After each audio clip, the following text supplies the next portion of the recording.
So ano nga po ba ang mga common fears ng first-time home buyers? Well, ito po ang 5 basic common fears na nai-experience ng ating mga first-time home buyer. Pangalawa po nating fear ay baka ma-decline ang ating housing loan. Nangangamba tayo na baka ang ating application ng housing loan ay ma-decline at kapag ganun ay baka masayang ang ating mga binayad doon sa ating inavail na property.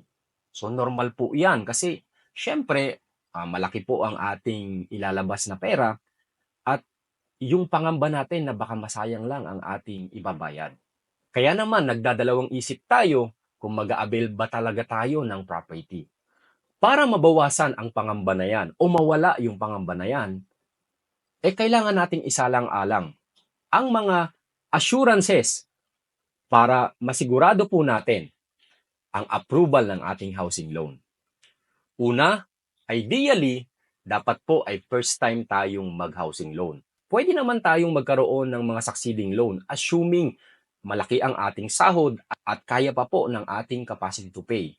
Pangalawa, masigurado po natin na mako-comply natin ang kumpletong requirements na pinoprovide sa atin pagdating po sa housing loan.